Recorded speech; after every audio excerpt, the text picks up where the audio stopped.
这边就是伊斯坦布尔的亚洲区了，明显感觉到亚洲区这边就跟国内的城市就很像了，各种高楼大厦，感觉金融中心啊、大学啊，还有生活区都在这边多一些，跟国内城市也更像一些。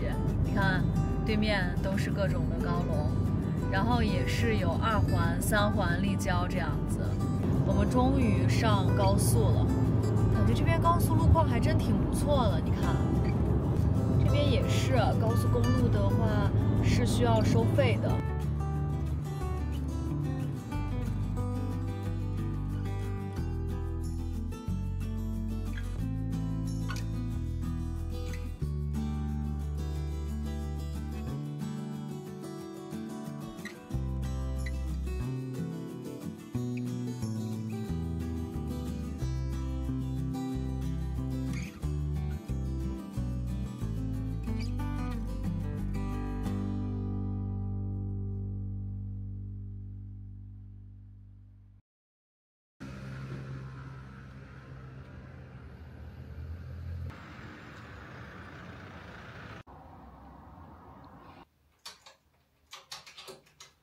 开了快8个小时的车，终于从伊斯坦布尔到了卡帕多奇亚。我们今天住在乌齐萨尔的这个村子的一个酒店，叫做佩卡苏斯。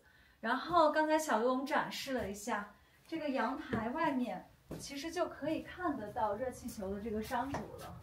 明天再看吧，太累了啊！今天休息休息就该睡觉了。这儿居然还有一个按摩浴缸，真是爽。明天期待会有一个好天气，就这样，拜拜。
我们已经飞起来了，现在在空中了，可以整个俯瞰格雷梅的仙女烟囱。我就站在飞行员旁边，它这个一直不停地在喷气。这是我人生第一次坐热气球，一大早3、4点就起床，天还是黑的。到现场看到工作人员在给气球充气，那一刻真的有点兴奋。当火焰喷出来，气球一点一点被撑起来，天边开始亮了，周围几百个气球同时升空，那个画面真的太梦幻了。下面就是卡帕多奇亚独特的地貌，那些奇形怪状的岩石、山谷，还有散落的房子，在阳光照下去的那一刻，整个世界都变成了金色。我看到远处还有一排排热气球在飘，每一个都像是在追逐晨光。从空中看过去，真的是另一种视角，大地的纹路、山谷的阴影，还有那些小路树和村庄都显得特别安静。如果有机会，真的推荐每个人都来一次卡帕多奇亚坐热气球，那种感觉会让你一直记得。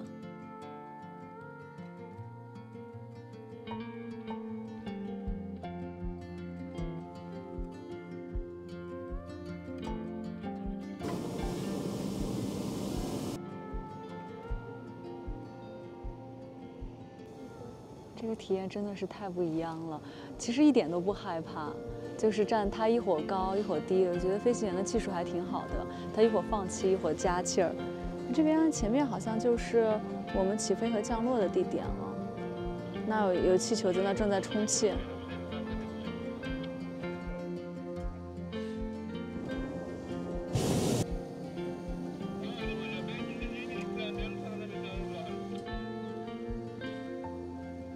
下面有人在拍婚纱照，还有老爷车停在那里。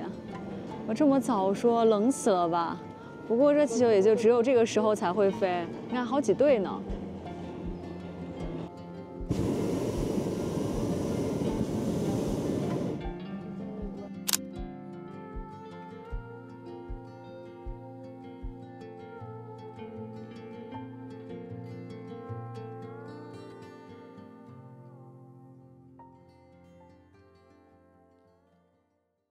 这就是你做的热气球，刚才。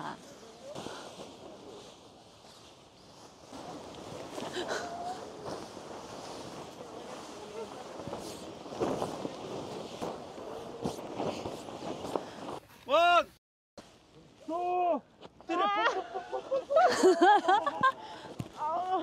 Okay, 1, 2, 3. 哦。飞行结束了，然后喝一杯香槟庆祝一下。总的来说，这个飞的比我想象中的稳好多，就你没有感觉到特别害怕。我觉得恐高的人都不会觉得害怕，而且就是它不管是上下高低，然后一直旋转，都没有让你觉得特别害怕。它特别低的时候，就是离山谷就很近很近，我感觉我就可以直接跳出去的这样子。现在大家都下来了，然后干杯，庆祝我们飞行顺利。热气球公司把我们开车送回来了，现在才早上7点半，早饭8点半才开始。然后这就是我们酒店的露台了。我们看看明后天有机会的话，如果早起的话，能不能看到热气球？说是明天可能下雨，看它不会有热气球起飞。先回去补个觉啦，然后再出来逛逛。睡起来，吃完早饭了，现在先去第一个景点。格雷梅的 Open Air 博物馆，露天博物馆，好像是要门票，我们先去买门票啦。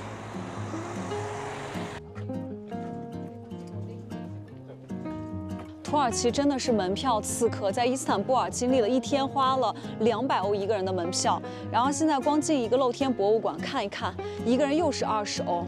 他们本地人只要2欧一个人，也就是说给外国游客收了10倍的价格，这比约旦简直是更没有人性，更残暴。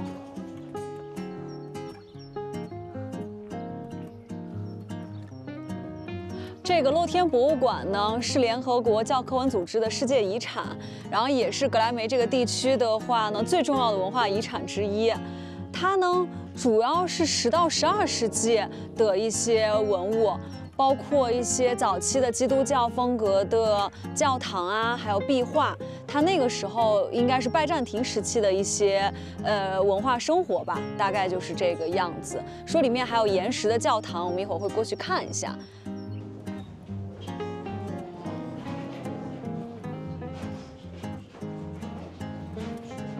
看，还有好多墓地，刚还看到骷髅头了呢。岩石教堂，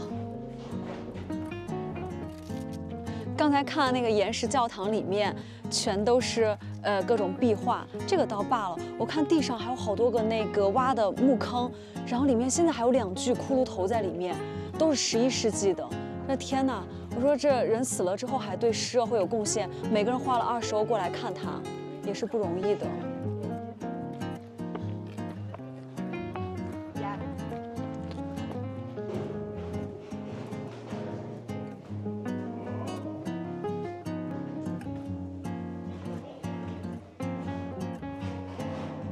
看以前的这岩洞，真是冬暖夏凉，住在这里面。他们拿这种岩石凿成了的洞，还挺会建的。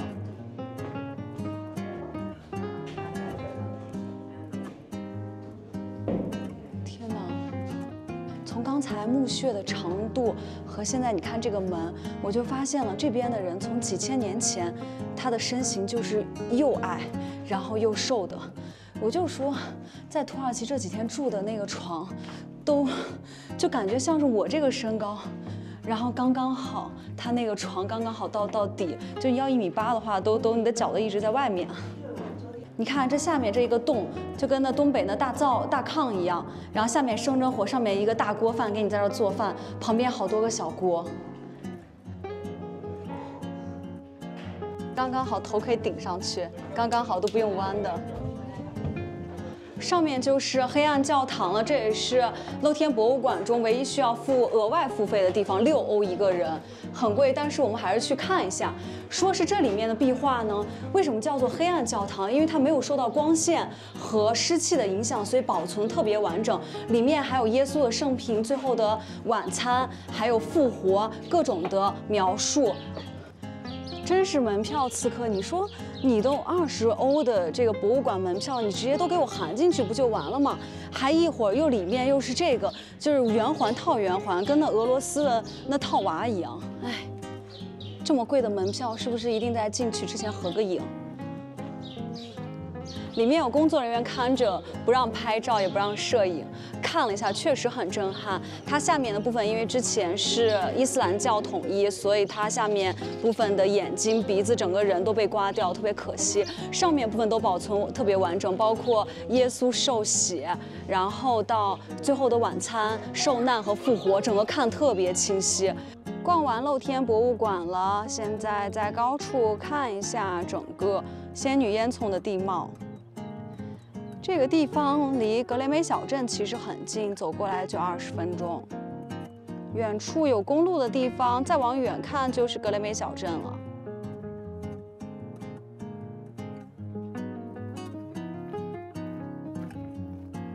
他是在问我要吃的吗？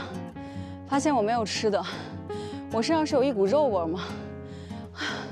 要从下面上楼梯上来，它这个指示不是很清楚。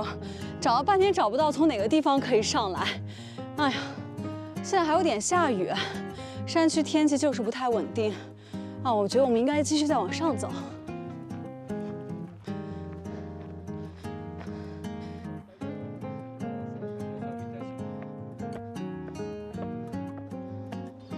乌齐萨尔这个城堡呢，门票也要320里拉，换算下来就是，我想想看，8欧一个人。也不便宜，它主要就是全城的一个制高点，可以看到整个卡帕多奇亚的一个全貌，包括鸽子谷啊、爱琴谷，还有玫瑰谷，以及它的这个仙女烟囱的这个地貌。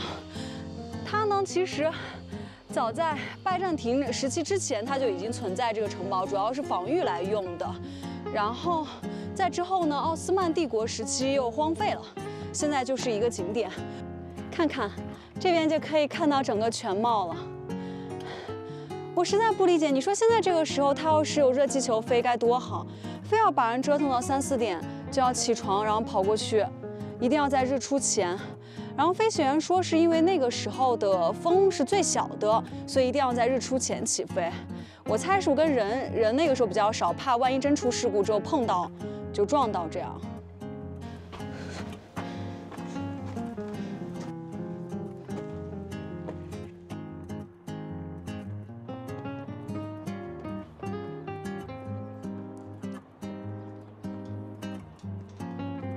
你看这以前的这蘑菇包，好像动画片里面出现过的，还有这一个一个的小台阶，然后这样感觉像是好多个小矮人，一人一个山洞住在里面。活动一下，一会儿准备去坐 ATV 越野车了。它这个主要是我觉得是挂在家里的这种。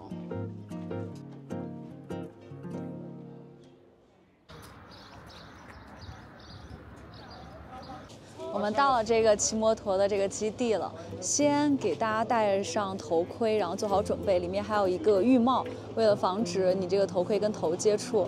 对，这也没有油门啊，也没有刹车，我该咋弄啊？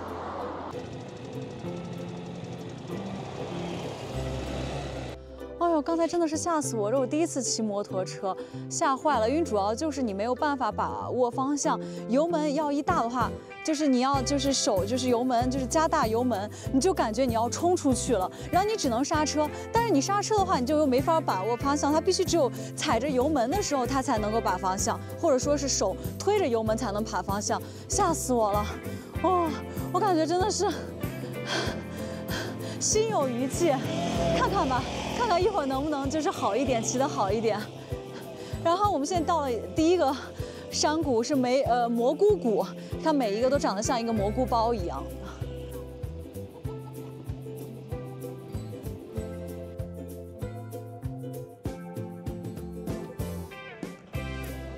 现在坐上去还是有点害怕呀。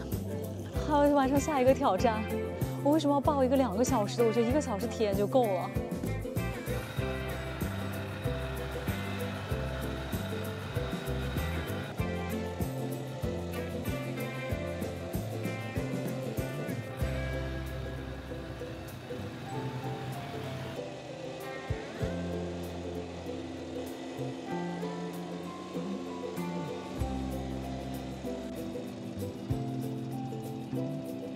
听得到吗？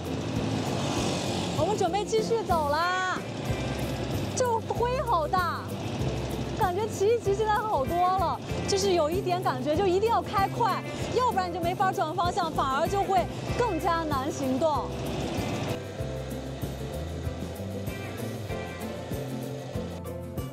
到了下一个景点剑谷，上去看一看，这边的风景有什么不同？哎呀，我感觉我的手都僵硬了，好一点了，感觉现在能变方向了，对，基本上能跟上大部队的节奏了。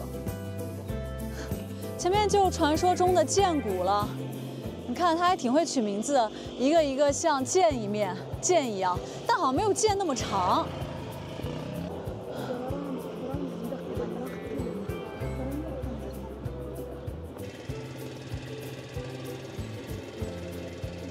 哦，这里到了第3个景点玫瑰谷，我们上去看一看。这边的山谷都很小，就基本上就是我觉得不算是山谷，感觉更像是一个小山坡。现在下起雨来了。这玫瑰山谷就是今天早上我们热气球起飞的地方啊。那我们已经来过了，就是为了看这个烟囱的。雨现在下好大，我希望一会儿能晴了。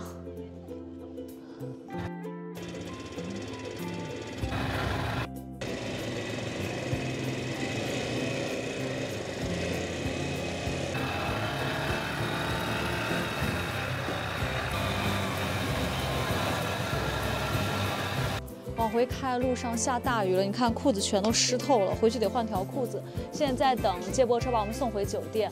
总的来说，我觉得很不错的体验。我这第一次骑摩托车，就是需要一点技巧，前半段比较痛苦，后半程还挺舒服的，挺爽的。就是尤其是你加速起来之后，感觉就当时那个很平坦路面就直接往过开，超级爽。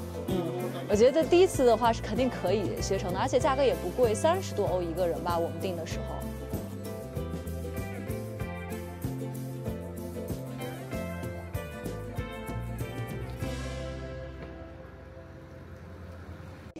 在网上找到了一家餐厅，我们懒得再跑到格雷梅小镇了，就在我们住的乌齐萨尔吃一顿便饭。他这边送了一个面包，有3种酱你可以蘸，我就有点害怕会不会有什么东西。他说这个的话是土豆还有洋葱之类的弄的一个酱，然后蘸着面包吃，我试一下。土耳其这边呢，我感觉跟新疆很像吃的东西。我看他们桌上放的调料都是，一个是孜然粉，一个是辣椒粉，有点臊子面的味道，还挺好吃的。我觉得要现在下碗面条把这个东西拌上去，肯定很香。它里面还加了一点辣椒面，味道不错。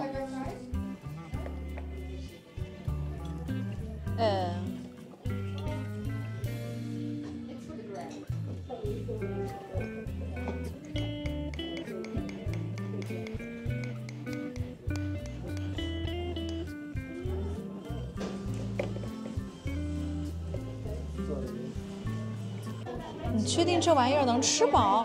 刚才它这个是装到一个罐头里面，陶瓷罐头里面，然后给你敲开之后倒出来。不知道这能不能吃饱？他说可以，这也是这边的特色了。我在德国都没有吃到过，我在这儿尝一尝。牛肉很嫩很鲜，但是有一个问题，这牛肉怎么做出一股羊肉的味道？是孜然放多了吗？为什么我现在尝什么都是一股羊肉味儿？味道还不错啦，配着一点这是什么？西红柿和一点小辣椒。那这顿饭我们就吃完了，2个人花了大概30多欧吧。确实来说对土耳其的物价不便宜，但是还可以，我觉得味道还行。主要是我觉得这个牛肉为什么老是有一股羊肉的味道？我猜它是不是用羊肉汤炖出来的？还买了一个热气球的小挂件。那我们就准备回去休息了。今天算是回去比较早的了，明天看看我们去哪里啦。那就这样，拜拜。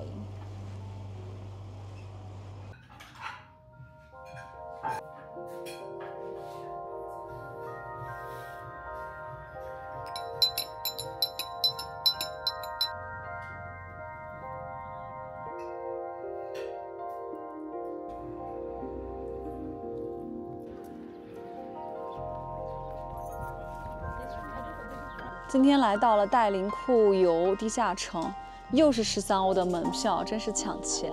走，我们进去看一下这边最大的地下城，最深的地方是有8层。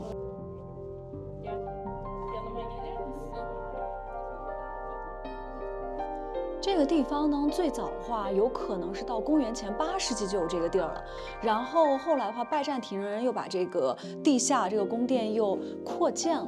它主要就是一个防御的一个堡垒吧，就可以同时容纳2万的居民在这里面居住，就是长时间的居住。然后里面有教堂、有学校、有住的地方，还有仓库、厨房，什么都有，还有包括养牲口的地方，所有都有。就是你可以当做一个地下城市，甚至它里面还有一个地下通道，可以连接到邻近的另外一个地下城，就两边可以互相交流，这样子，是不是很厉害？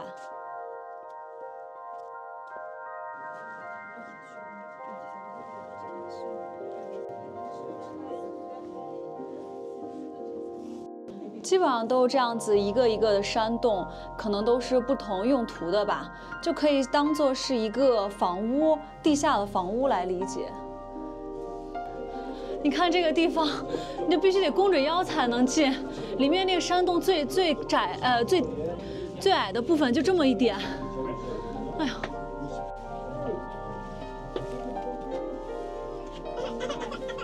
现在在第3层，我们马上就要到第5层了。你看，这是这边最窄的一个道了，通到第5层。你看，大概就是我一个手肘，还没有我胳膊长的这样一个宽窄。你看，听着小孩一直在哭，我觉得这个地方根本就不适合小孩来，还有幽闭恐惧症也不适合。你说你一进来之后，这人这么多，你回头都没有办法回了，你就必须得硬着头皮走完全程，得40多分钟，而且越走越空气越难受，越密闭啊。这边真的是错综复杂，感觉半天就找不到路，一会儿上一会儿下的，不行，得弯着。这里面人家什么都有，应有尽有，还有一个墓室。哎呦，我的天哪！你看看我是怎么匍匐前进出来的。哎呀，哎呀！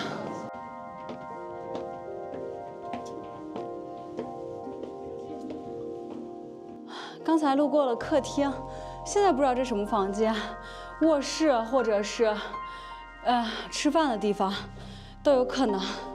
哎呀，它基本上是每一个小小的窄隧道旁边就会有一个稍微大一点的可以供你休息或者放东西的地方。哇，这个隧道真的是太神奇了。最窄的部分半个胳膊肘，一个胳膊肘这么宽，然后呢矮的部分1米，我基本上就这个样子，感觉都快要坐到地上了，往前走。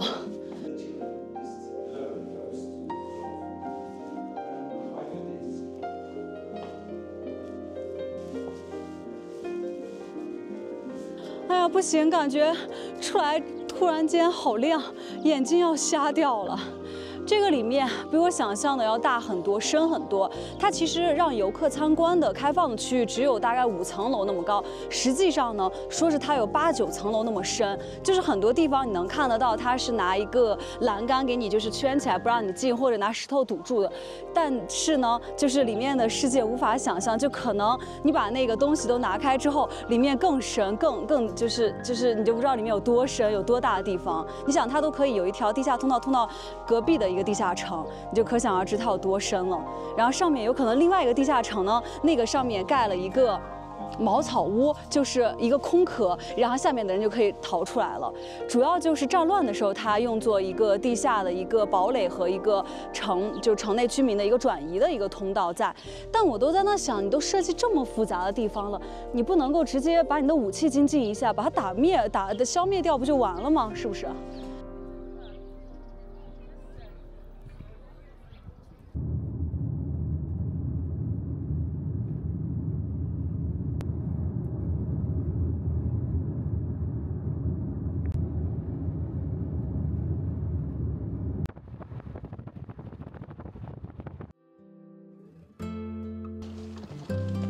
已经到了伊赫拉拉大峡谷了，这也是这边植被最好的峡谷。这个峡谷呢，全长有14公里，然后的话呢，它不光是一个风景，就是看风景的地儿。说是这一路上呢，峡谷的两岸有100多座岩石教堂，都是公元4世纪的时候就建了这些教堂。然后早期拜占庭人建的这些教堂里面还有说是基督教的一些壁画之类的，就跟昨天我们看那个露天博物馆很像。我们下去看一看，看看能不能进去。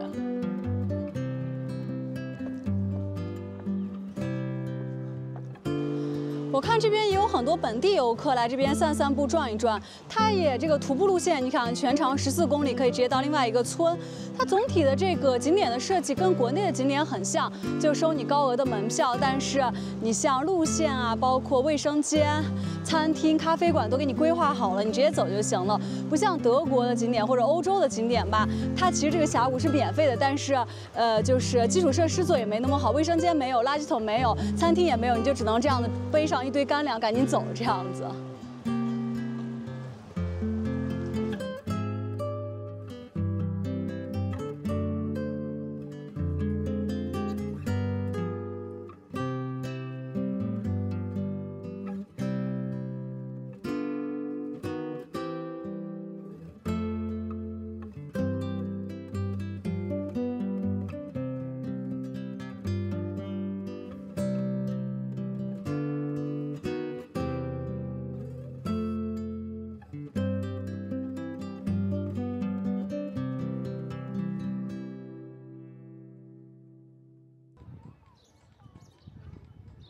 我们又回到格雷梅小镇附近了，现在来看精灵烟囱。这个烟囱票价12欧，又是抢钱的时候。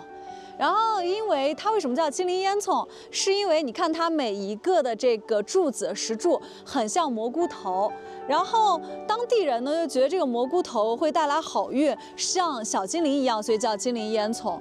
这个地方除了这个之外，好像还有岩石教堂。我感觉每一个石柱，他们都当地人当年都挖了好多教堂在里面，这样。然后它这个也是因为火山喷发形成的这个天然的蘑菇头，有的像香菇，有的像蘑菇这样。哎，我觉得那个就很像香菇，哎，上面比较宽，下面又窄又细。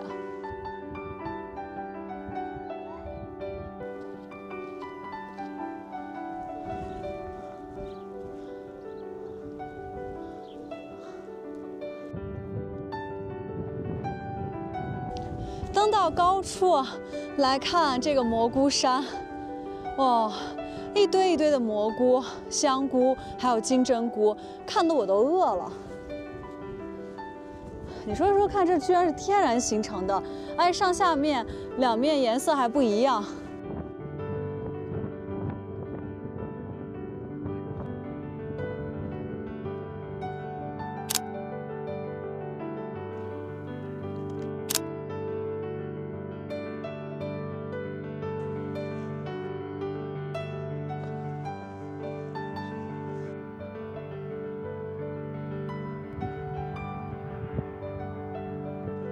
在日落的时候爬到了玫瑰谷的顶端来看，太漂亮了。尤其是太阳照到山谷上面，泛着红色，太美了。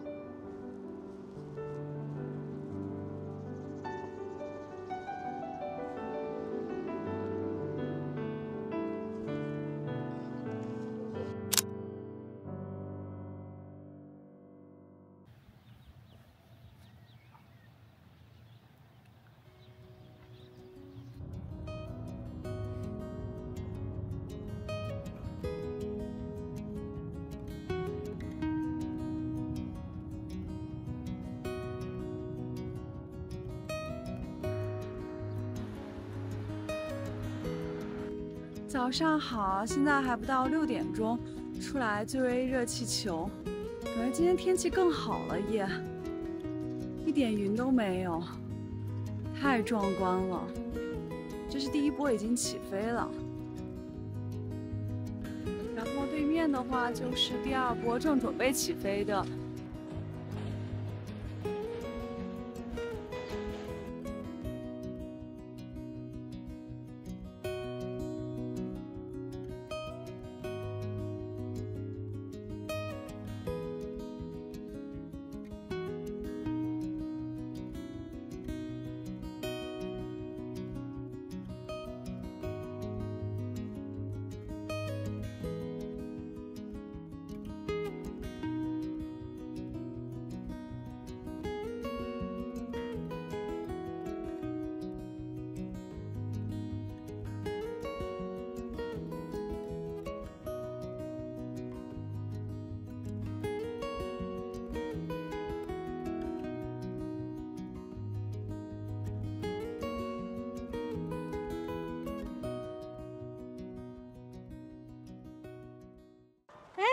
问我要吃的呢，你看着我像吃的吗？喵！哎呀，好可爱啊！怎么这么妖娆呢？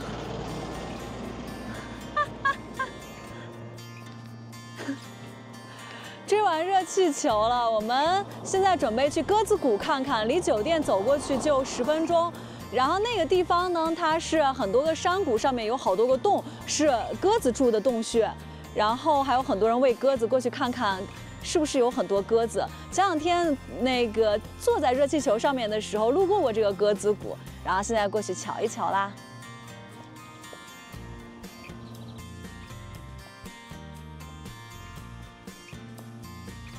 然后就听导游讲说呢，鸽子好像就住在这些岩石洞上面那些好多洞里面，所以叫鸽子谷。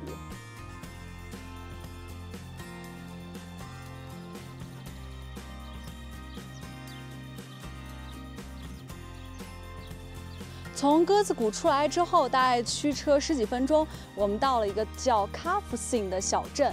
它这个小镇不同于就是别的小镇都是自然风光，主要是人文。你看看后面的岩石，各种岩石村落。这个村落呢，实际上的话呢，最早是公元5世纪就有了，然后是以前希腊的东正教徒他们所在的村落。1924年人口搬迁之后，他们才转移出去。所以现在的话，这些你看这些洞穴的这些房屋，大部分都成为了那个废墟。所以就有一种历史的破败感吧，可以这么说。只有小部分的这个房子经过改建之后，现在用作酒店，可以俯瞰到整个下面的这个村庄以及远处的卡帕多奇亚的这个自然的地貌这样子。所以这个也算是这边比较少有的最古老的一个村落。然后我们在临走之前就这边来转一转这个最古老的村落以及前方的教堂。看到这个还是很震撼的，就参观了相当于以前他们东正教徒居住的地方、房屋以及教堂这样子，就这样子搭出来的一个岩石一个岩石在上面。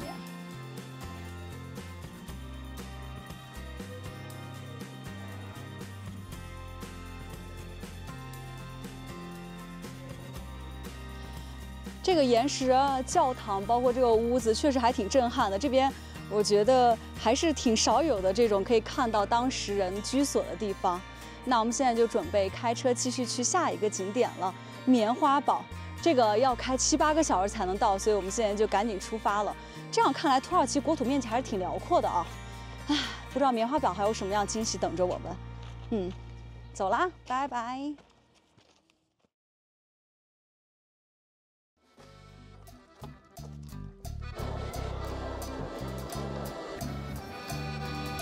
6点半赶第一波进园，就是为了追棉花堡的日出以及满屏的热气球。